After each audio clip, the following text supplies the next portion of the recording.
ঢাকার বাইরে আমি আইজিপি হিসাবে যোগদান করার পরে আমার এই প্রথম প্রোগ্রাম। তো রাজশাহীর প্রতি আমাদের একটু স্পেশাল নজরই আছে বলতে হবে।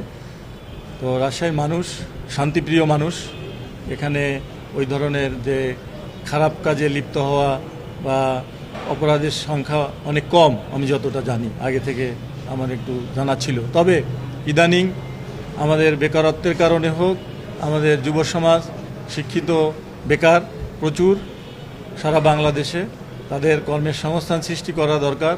বিগত 17 বছরে আপনারা জানেন ব্যাংক থেকে টাকা চলে গেছে, আমাদের ব্যাংকগুলা খুব খারাপ অবস্থা, বাংলাদেশ ব্যাংক থেকে টাকা চলে গেছে, শেয়ার মার্কেট থেকে টাকা চলে গেছে, যার কারণে মানুষের অর্থনৈতিক কর্মকাণ্ড স্থবির। তো এটার অর্থনৈতিক কর্মকাণ্ড আরও পুরোদমে চালু করতে হলে, বিনিয়োগ আসতে হলে 1 নম্বর সরকারের এজেন্ডা হচ্ছে আইন শৃঙ্খলা রক্ষা করা। এই আইন শৃঙ্খলা রক্ষার জন্য মূল ভূমিকা পালন করে পুলিশ, তার সাথে আপনারা জানেন সেনাবাহিনীও আছে, বিডিআর আছে সীমান্তে, তারপরে অন্য অন্য বাহিনী আমাদেরকে সহযোগিতা করে আইন শৃঙ্খলা রক্ষায়।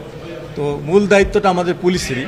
তো আপনারা জানেন যে জুলাই বিপ্লবের পরে পুলিশের যে একটা মনোবল, সেটা শূন্যের কোঠায় ছিল, জনগণ থেকে আমাদের পুলিশ বিচ্ছিন্ন ছিল। এটা ছিল গুটি কয়েক লোকের ভুল সিদ্ধান্তের কারণে বা নেতৃত্বের কারণে। আমাদের পুলিশের আইনের সুরক্ষা দেওয়া, জনগণের মূল কাজ হচ্ছে আইনের সুরক্ষা দেওয়া জনগণকে, পুলিশের মূল কাজ। তো সেইটা থেকে আমরা কিছুটা বিচ্ছিন্ন হয়ে গেছিলাম। তো সেটাকে রিগেইন করার জন্য আমাদের বর্তমান পুলিশ বাহিনী, বর্তমান গণতান্ত্রিক সরকারের নেতৃত্বে সঠিক এবং সুন্দরভাবে যাতে জনগণের সাথে সে আস্থা অর্জন করতে পারে, আইন শৃঙ্খলা উন্নয়নে গুরুত্বপূর্ণ ভূমিকা পালন করতে পারে, সেটা অলরেডি আপনারা দেখেছেন যে আমাদের যে একটা নির্বাচন, আমাদের বলা হতো যে পুলিশ বা আমাদের দেশের আইন শৃঙ্খলা বাহিনী এই নির্বাচন সুষ্ঠু সুন্দরভাবে করতে পারবে না, কিন্তু আপনারা দেখেছেন বাংলাদেশের ইতিহাসে সবথেকে সুন্দর, সুষ্ঠু, গ্রহণযোগ্য, বিশ্বাসযোগ্য একটি নির্বাচন আমাদের আইন শৃঙ্খলা বাহিনী জনগণকে উপহার দিতে সক্ষম হয়েছে এবং একটি গণতান্ত্রিক সুষ্ঠু সুন্দর সমাজ প্রতিষ্ঠা হয়েছে।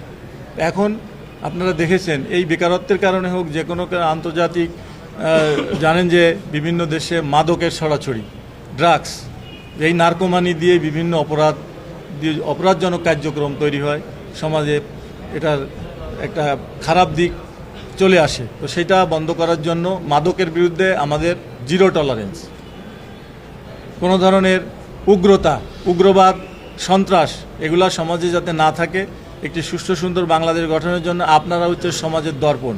আপনারাও জানেন লোকালিটিতে কারা মাদকের সাথে, ব্যবসায়ীদের সাথে যুক্ত এবং কারা মাদক সেবন করে।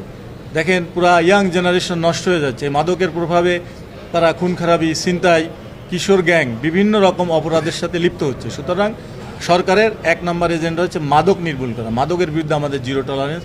আমরা মাদকের যারা ব্যবসায়ী আছে তাদেরও লিস্ট করতেছি এবং আইনের আওতায় তাদেরকে বিচার করা হবে।